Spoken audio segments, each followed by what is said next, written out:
Welcome to the Garden Talk podcast, where we interview growers from all over the world, both beginners and experts, seeking to learn more about what they know about gardening and how they do things in their garden. What's up, everybody? For you that don't know me, my name is Chris, aka Mr. Grow It, and you're tuned into the Garden Talk podcast. This is episode number 118. In this episode, I interview Big Daddy Buds. He is a content creator with over 100 videos and 6,000 subscribers on his YouTube channel called The Grow Under the Stairs. And this episode is a little bit different than any of the other episodes on this podcast. We're talking gardening content creation. Although this episode isn't focused on growing plants, I still thought it'd be valuable to hear how gardening content is created, gardening channels he watches, gardening channels he recommends other people to watch, where gardening content will be 5 years from now, and so much more. If you want to see highlights of these podcast episodes, search Garden Talk Clips on YouTube. That is a channel dedicated to short, bite-sized clips of these episodes. I also have a gardening channel where I have over 130 videos showing the plants that I grow. I'll have that channel linked down in the description section below. One of my goals for this podcast is to bring free information about gardening to the general public. That being said, I'd like to thank the sponsors of today's episode who helped make that goal possible. Thanks to AC Infinity for sponsoring this episode. Check out their Cloud Ray Gen 2 oscillating clip fan.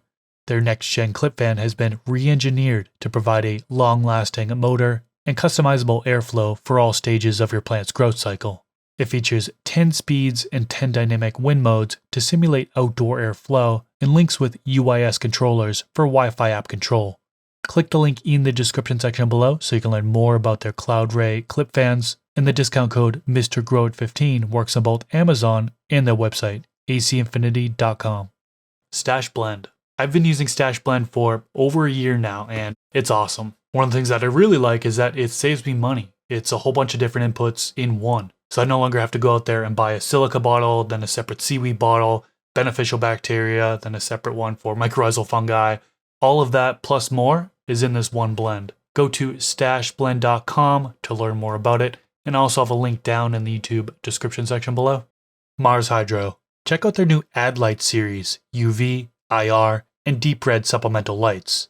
It's said that UV light will increase the production of secondary metabolites, and that it also enhances plants' resistance to pests and diseases. IR light is said to stimulate stem growth and flowering, as well as induce plants to enter their sleep stage quickly. Deep red light is said to promote flowering and fruit development. Discount code MHADLIGHT works on their website, mars-hydro.com. I'll place a link in the description section below.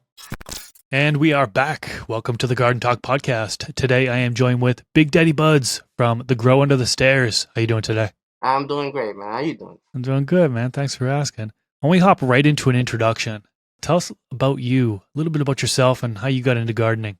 My name is Big Daddy Buds. I got the channel called The Grow Under the Stairs, of course. And I'm a content creator. Been doing this for about 18 years now. Started on YouTube right along when YouTube started, when there weren't that many people doing it yet, when it was kind of weird to do it. So I've made a living off of this, and now I'm trying to do it over here in this side of the garden. That's awesome, man. This episode is going to be a little bit different. And, when we were first talking about things, usually what we do is we talk about garden, fundamental things that you can do in the garden so the folks that are hearing this can potentially take some of those practices and implement in their garden. You talked about how you potentially wanted to get into content creation, talk about content creation.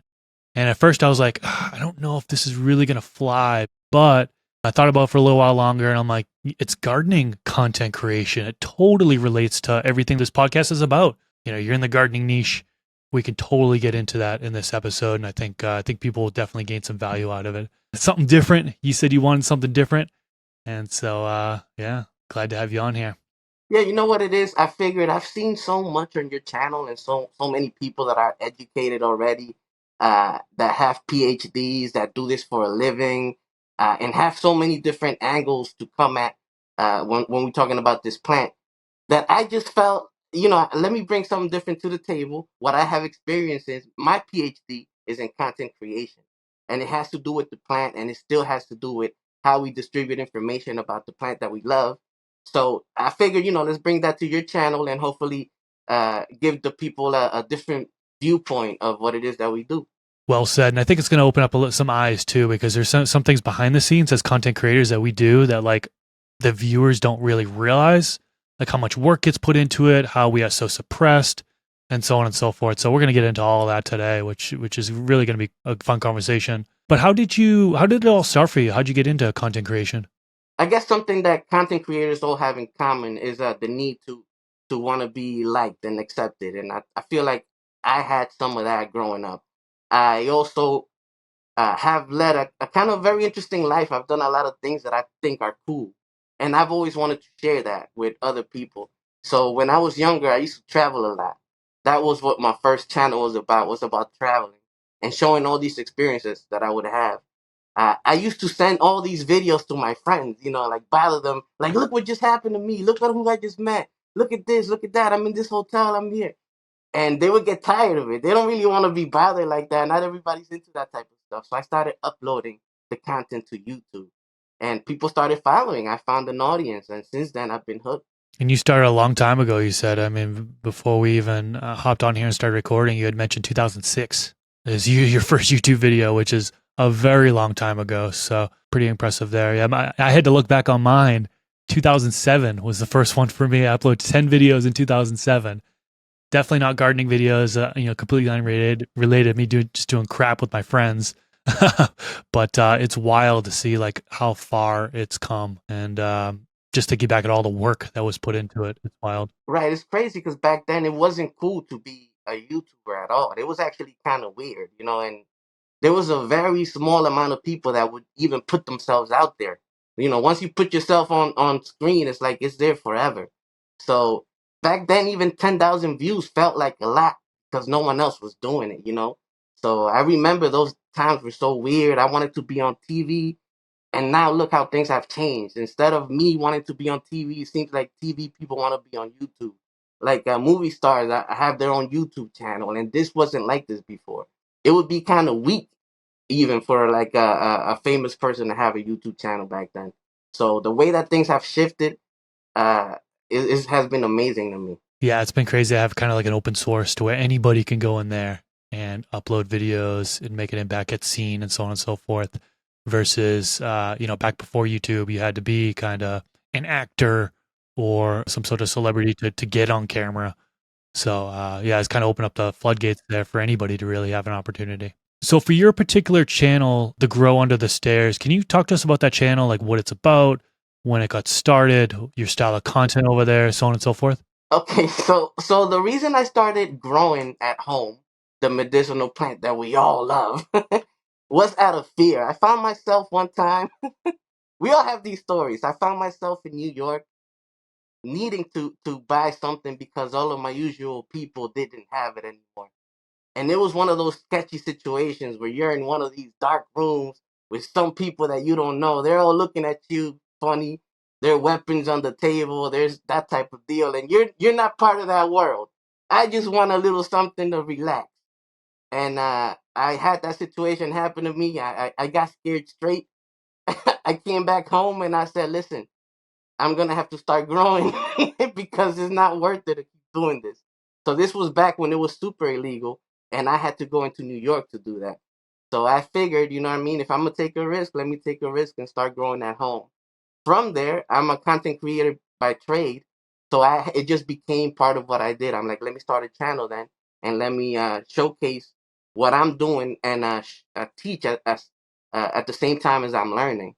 And I'm a comedian, so that would be my angle. That's what I could offer different to this community. It's like let me make it entertaining, so that while you're learning, you're also laughing. I feel like that's a nice niche that within the niche that I'm carving out for myself. And nobody else is really doing that. You know what I mean? You have that unique style of both education and entertainment humor that not many people are doing. And one thing I like about your content is that you're showing the plants, right? You're in your garden, you're giving them valuable information, but you're also showing a little bit about your personal life as well.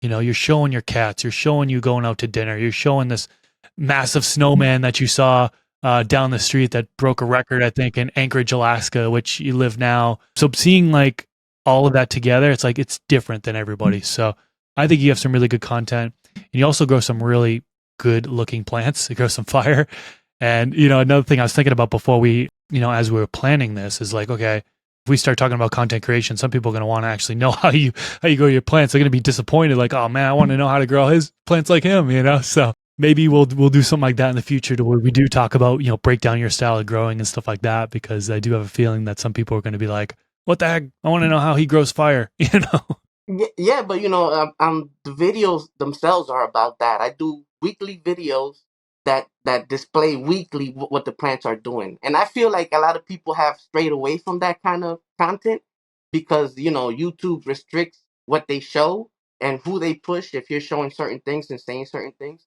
But I think it's still important to look at these plants as they develop and tackle these problems that arise on a week to week basis.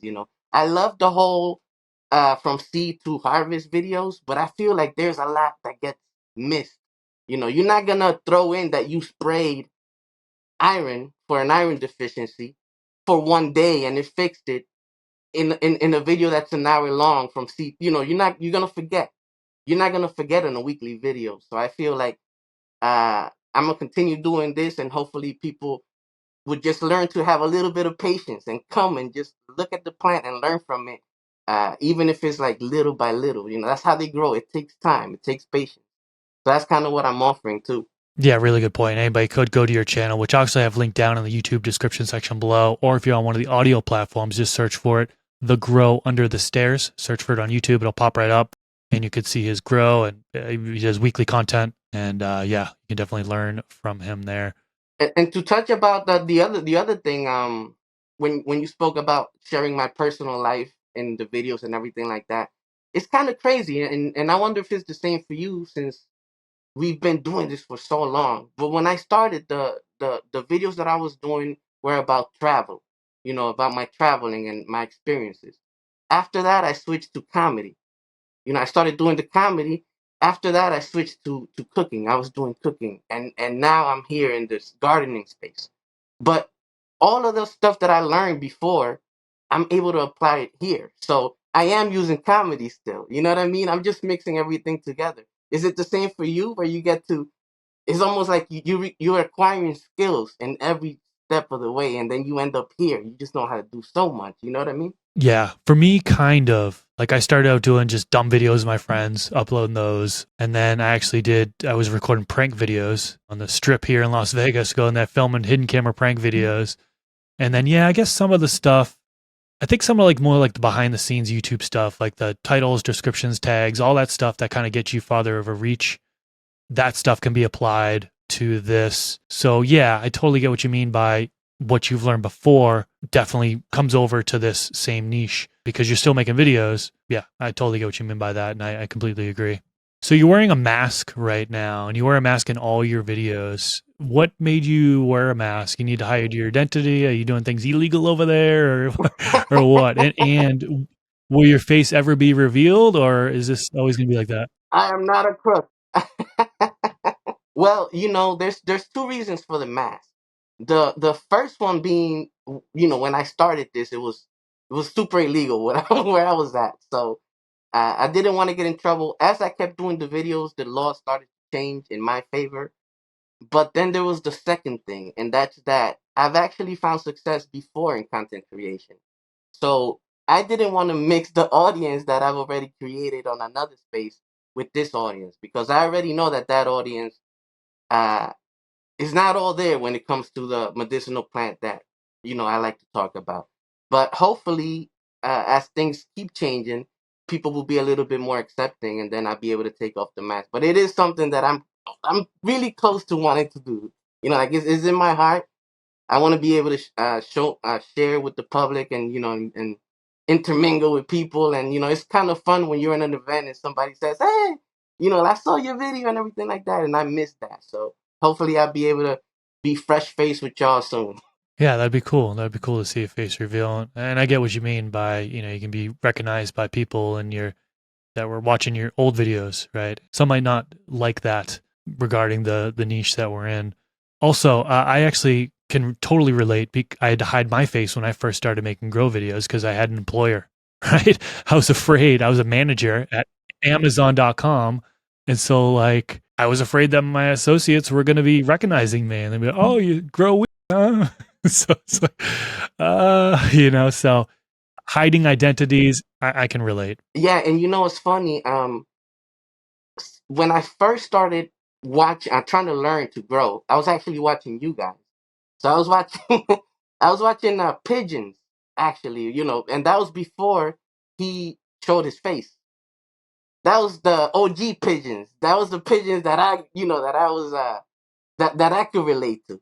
And it's crazy because the reason I was able to figure like the mask out is because I'm like, hey, if he could do it without a face, everything else I had been doing before had been with my face. I've never seen anyone do it like that, like without a face. So I'm like, if he could do it, if they could do it, then I could just, I could do it too. And actually, that gave me the courage to start. That's actually the question I was going to ask you: is where do you get your inspiration from? It seems like part of it was pigeons. Was there anybody else that kind of inspired you? I'm Mr. Canucks. I definitely watch a lot of his videos, and the fact that it seems like he put so much work into it. There's people that really do, like they go to work on their videos, and to me that's inspiring because it makes me be better. I don't have a problem watching a Hayagan video or a Mr. Canucks video and seeing uh, that their images look so crisp, and trying to adjust my settings so that my stuff looks that crisp. I love to learn from everybody that I'm watching. So inspiration, that's why I want people to continue showing their plants in their videos. I want to invite more creators that are doing this at home to come to this space and normalize it. Not only for the sake of the plant itself, but for the sake of people like me that want to learn. Whether it be how to get better shots of the plant, how to get those really close trichome shots that you see on Instagram. Like all of these things to me are important. Well, are interesting to watch, and I keep learning it from the people that I keep watching. So, the more people we have in this space, the more talent, the better that we're gonna continue to be. As far as the video quality, and for me, that's important as a content creator. Yeah, I totally get what you mean. There are thousands of content creators in this niche now. I mean, making gardening videos, right? Who do you watch? I mean, you mentioned pigeons, you mentioned High Again, you mentioned Mr. Canucks. Who else do you watch? I watch a bunch of people from small creators to the big names. I mean, I made a list. I didn't want to forget nobody, but How Wheat Grows. I watched Tobacco University, Rosa Green.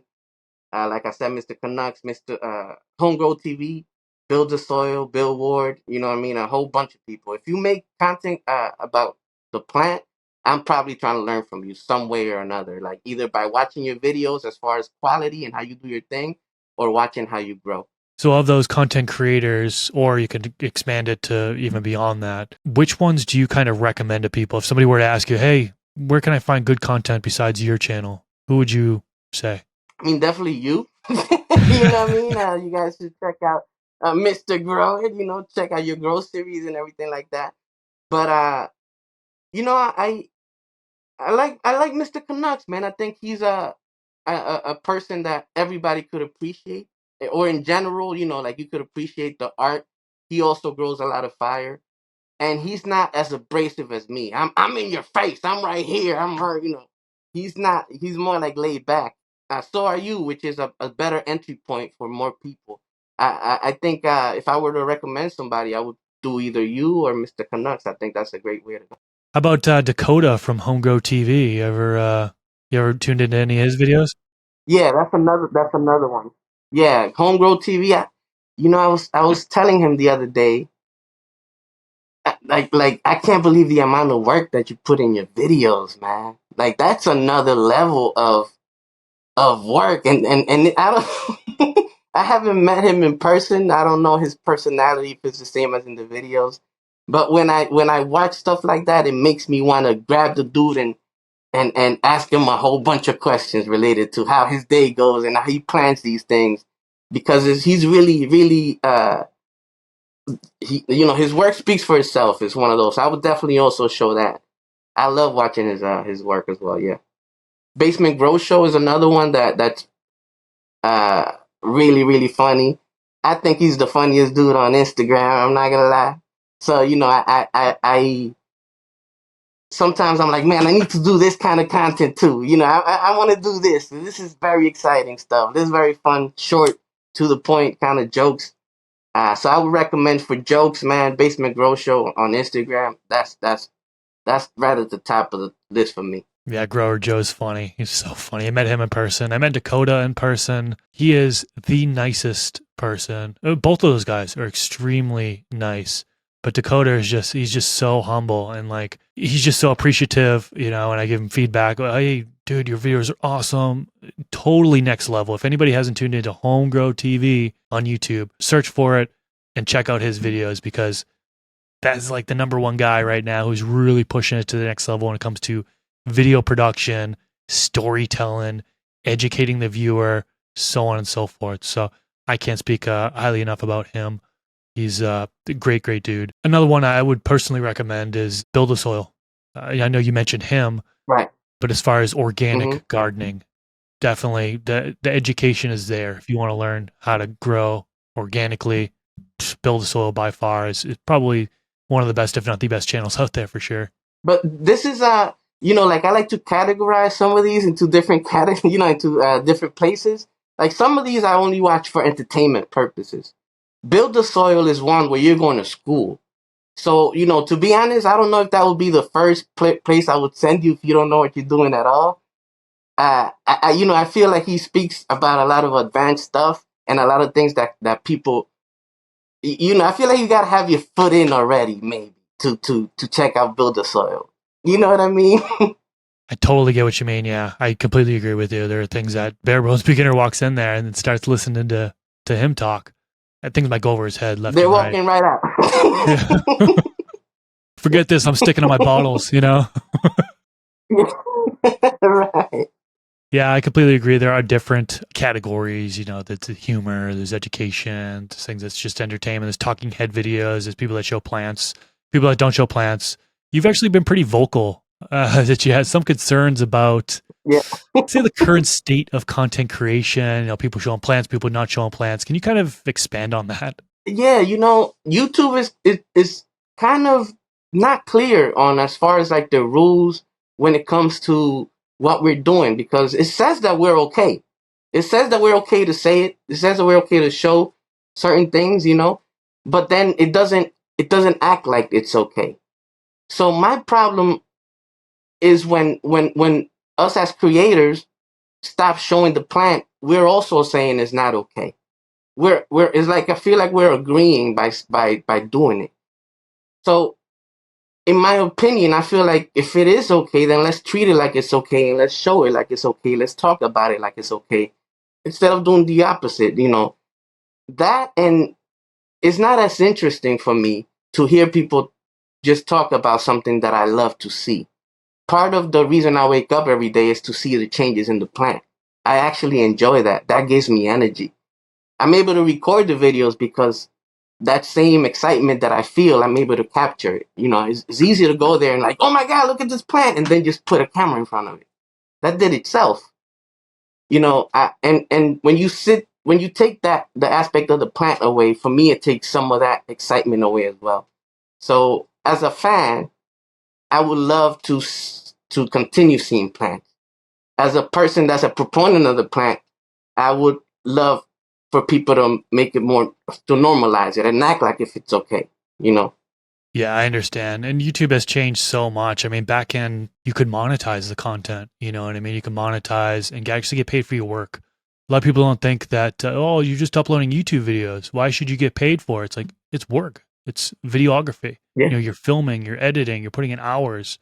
You know, you're saying that, oh, people making TV shows, they shouldn't get paid. You know, oh, forget the people who film there. Forget the people who do the editing. You know, none of them should get paid. They're just making videos.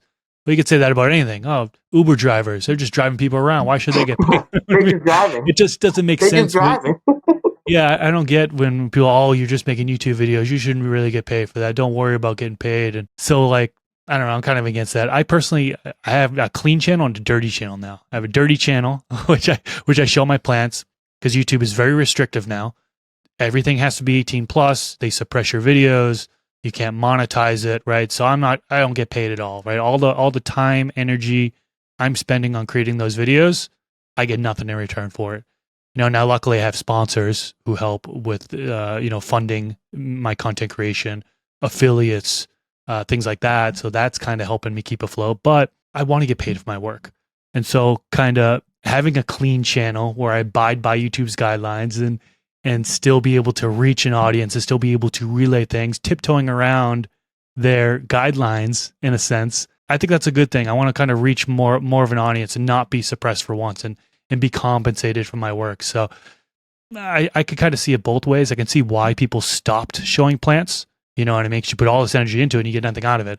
Okay, well, I'll just sit back and make talking head videos and then I will get paid for it. You know what I mean? So it's like, I understand why everything shifted the way it did, but I'm with you. Like, I really feel like it would be nice if people still made videos about plants and just, yeah, I enjoyed that content as well. So, And even in the parody that I did, I mentioned specifically that the way that you did it is good. You have a different channel that you show your stuff, and I can't tell people how to run their business. At the end of the day, this is just my opinion, and I'm coming at it from a fan's perspective. I want to see the plant. You know what I mean? I want to put on my YouTube, and I want to see the plant, bro. Like, that's what it comes down to. So I'm gonna push for that just for my own personal gains, But I also think it is important to normalize it. I don't wanna hide it if it's not something that needs to be hidden. If that's not how you feel, and like I'm gonna even take it further. We come from the era of where it was really illegal. Like it people really went to jail for this. People were the only reason we even at the point where we could do these videos is because there are people that gave their freedom for it. There are people that, stood outside and said, I'm going to sell this. I believe in this. I'm going to smoke this. I believe in this outside, even if I'm getting arrested or whatever the consequences are. So now it's like, I'm going to lose my YouTube channel. Like, that's okay, bro. Like, I'm going to take that L if that's what it comes with. At the same time, I have a mask on. So I don't want to pretend that I'm still not risking anything. You know what I mean? So I feel like my channel could be the sacrificial lamb if it needs to be in my case, because I saw so many other people risk so much more. got to keep fighting the fight, you know? But yeah, it is tough that YouTube is really suppressing people. I mean, I actually had another content creator hit me up this morning. He's like, dude, I received a strike. What do I do? And I'm like, what do you think you received a strike for? And he's like, I think it's because I promoted Grove bags. And I'm like, what? Thinking in my head, what Grove bags? And he sent me a clip of his video and he's promoting Grove bags. He has the website for Grove bags. He's got his discount code and he's showing the Grove bags empty and then he's showing them with buds in it. So YouTube probably thinks that, hey, you want to buy these bags? You see the bag You're with bud selling in the it. actual full thing. Boom, strike. So they think that, hey, he's directing them to where they can purchase it. And that's where YouTube has a huge no. You can't link to anywhere you can purchase it. Also with the seeds as well, you can't link to anywhere where you can purchase those.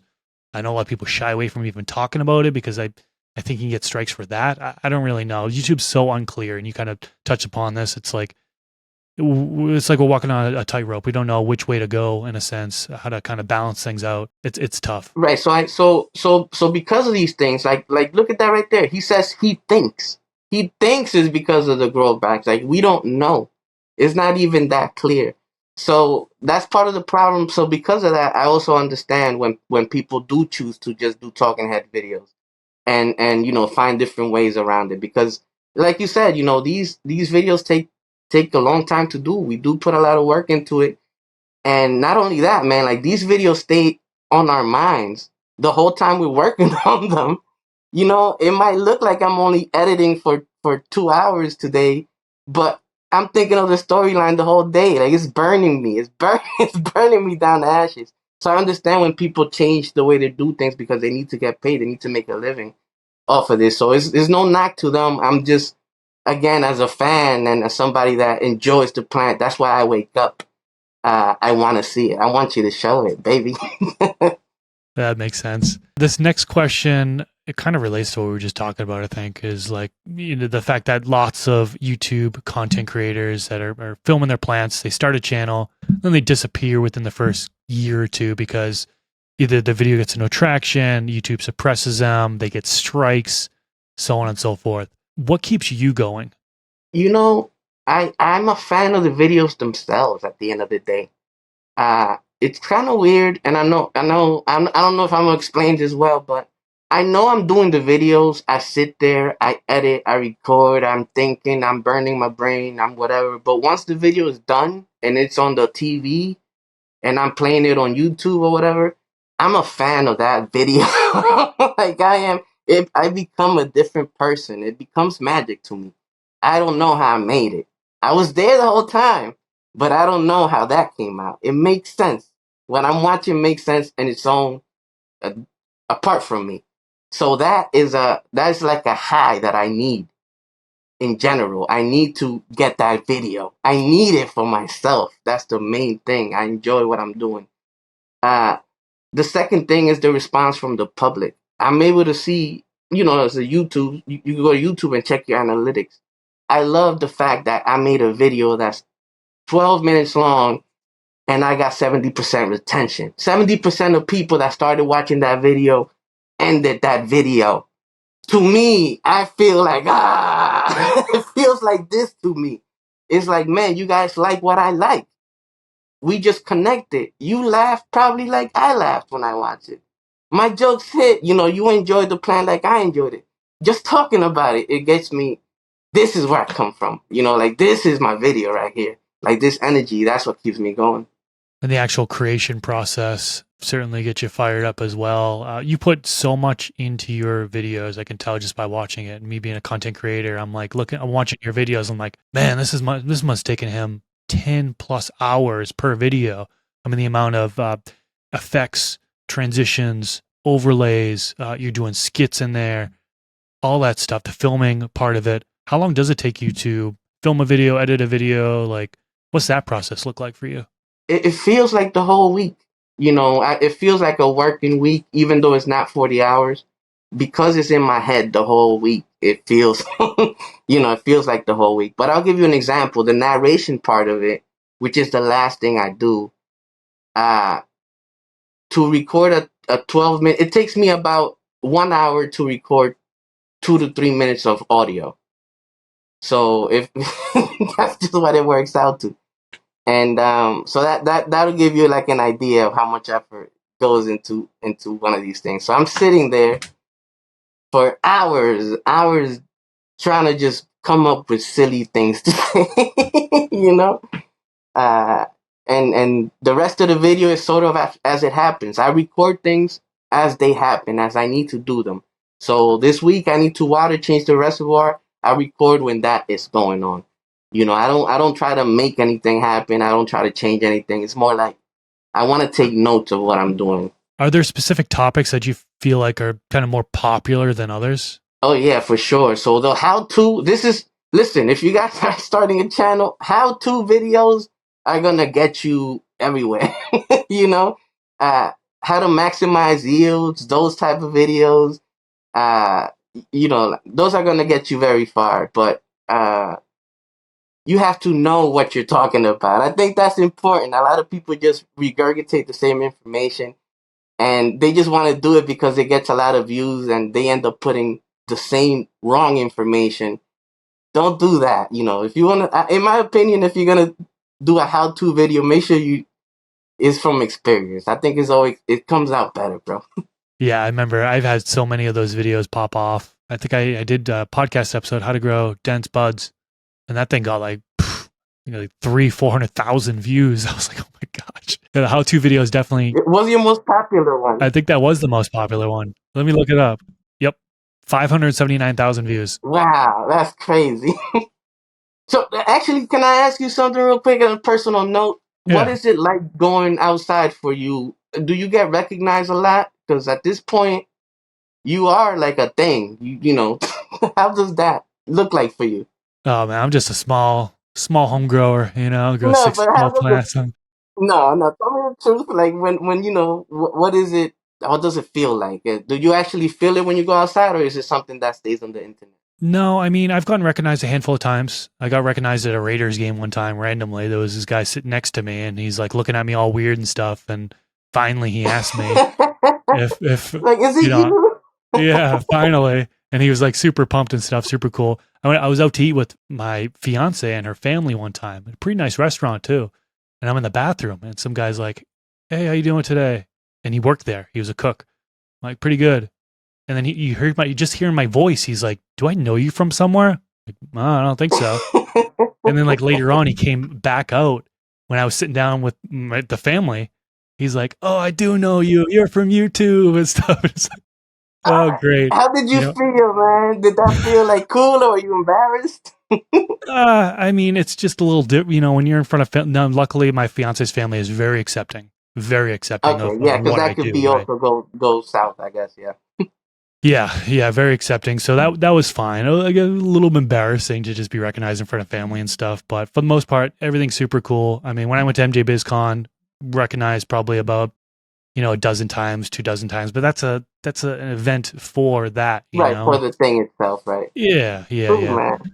But no, I mean, for the most part, I don't really care to be recognized and stuff. And if somebody does recognize me and comes up to me and says, "What's up?" That's cool. Like, let's have a conversation about growing. Where I said in a recent podcast, we're kind of a rare breed in a sense. Like, there's not many people really in the grand scheme of things in like the world that actually grow this plant. So like, we got something in common. Like, let's hang out and talk. So Exactly. Yeah, it's cool. I think it's one of the most enjoyable parts of the situation is connecting with the person. So it's cool when you connect on the internet, and in person is even cooler.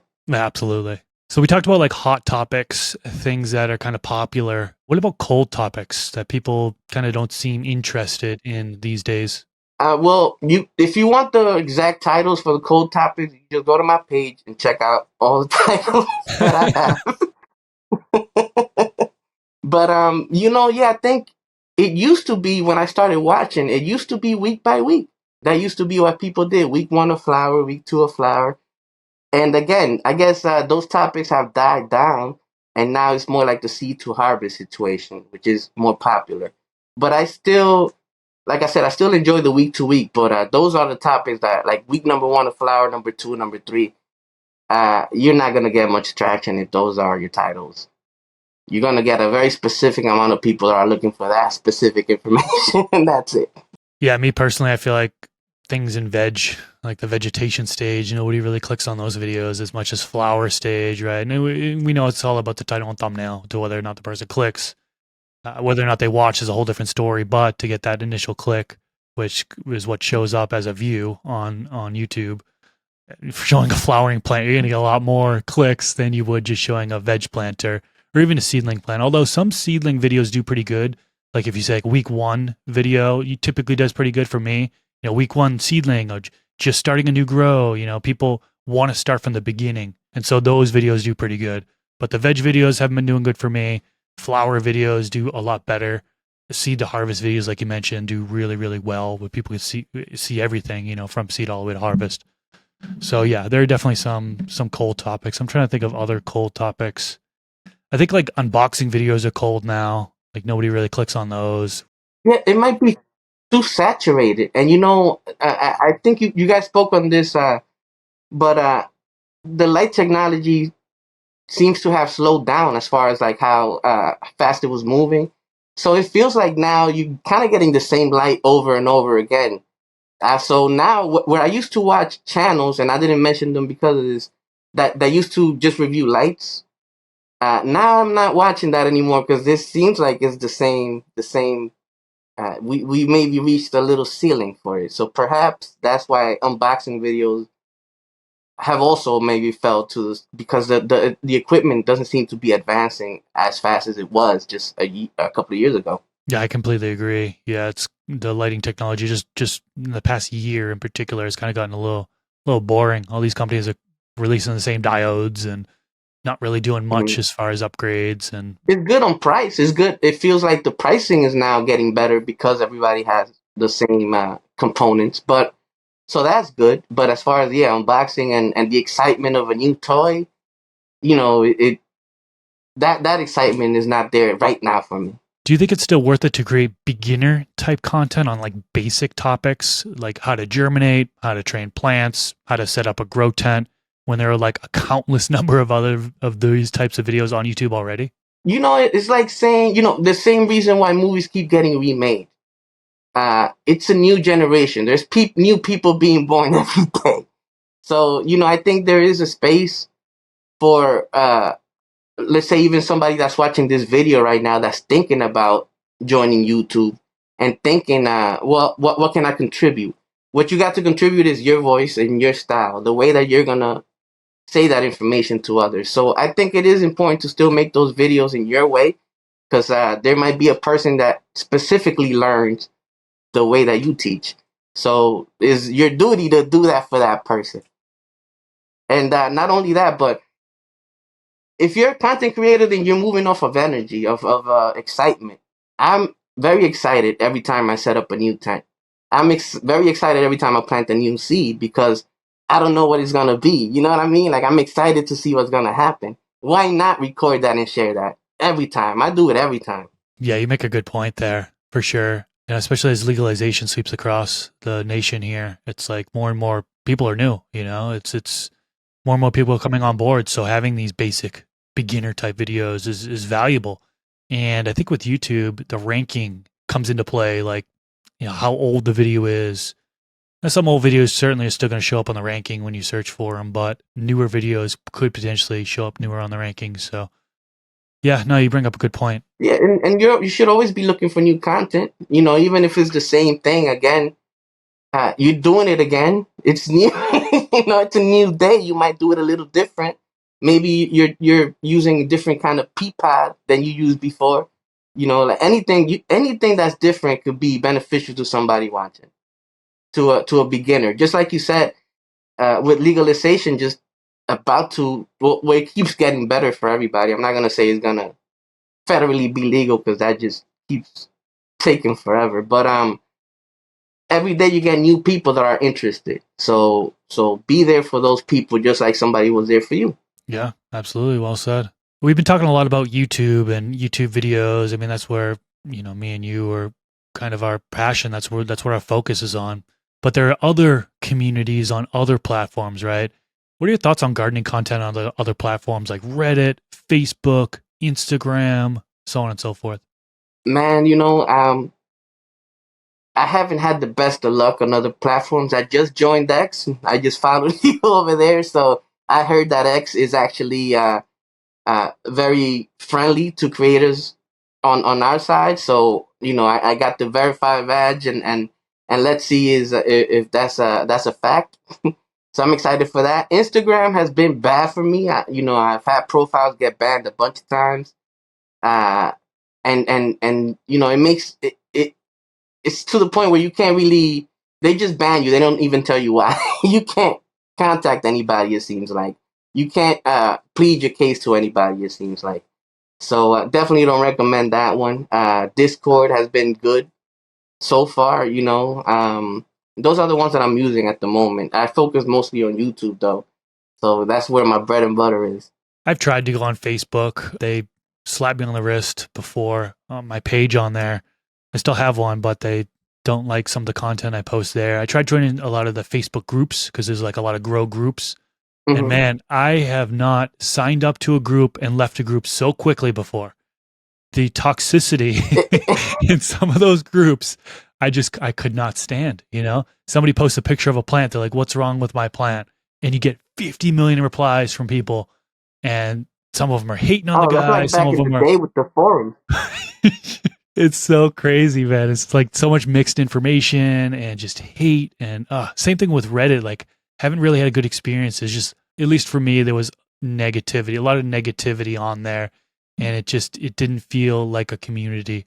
And I don't want to speak it like it's a blanket, right? I'm sure there are good Hmm. communities out there within Reddit, good subreddits. I know there was one science back one, I think it was like R Bud Science, which had some good information on there. They're really trying to break things down there. But yeah, my experience on those platforms hasn't been that well. Instagram, they're always penalizing people, and they have this review program when you appeal stuff that's automatically automated. I don't even know if real people look at these posts that get appealed and stuff, and you just get shot down and accounts get deleted and then they come back and it's a mess over there. So yeah, I personally haven't had a great experience on some of these other platforms as well. But looking into the future, how do you see gardening content on platforms like YouTube 5 years from now? I think it could be to the point where we're cooking. You know how you have a bunch of cooking people showing you how to cook and it's a thing and everybody does it.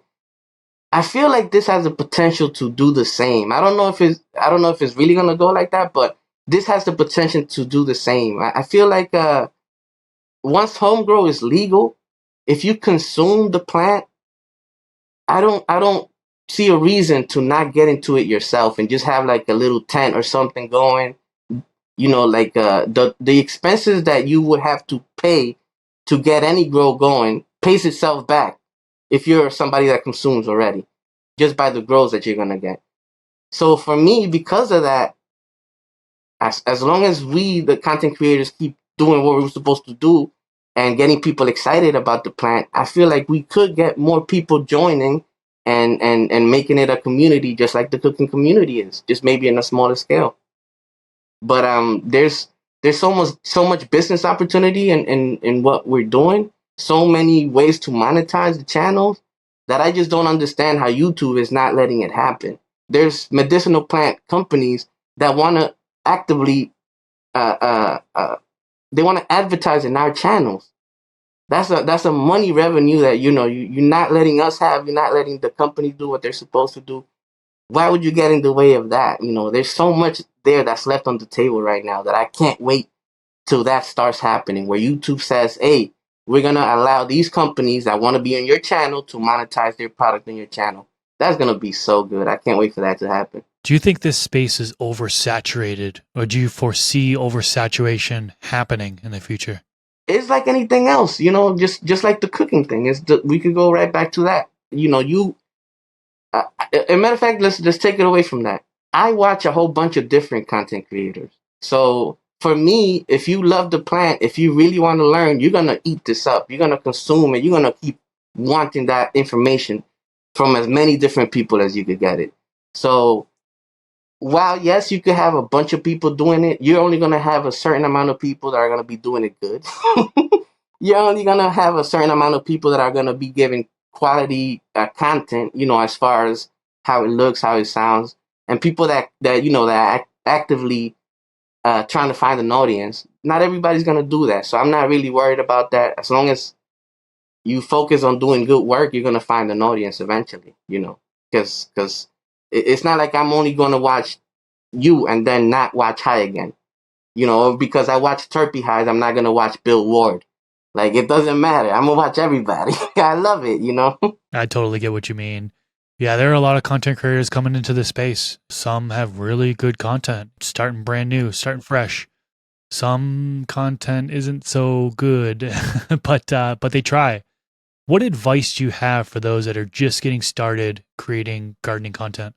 Just in general, I guess it doesn't have not only gardening, but just since I've done so many different types of content, what has always motivated me is showing what I'm excited about.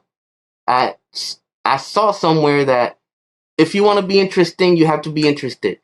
So just show the people what it is that you're interested in. It becomes very easy to put that on camera. If you think that, oh my God, I've never seen this on a plant before, then record that and show me that. That excitement is already there. You already saw it. You don't have to make it up.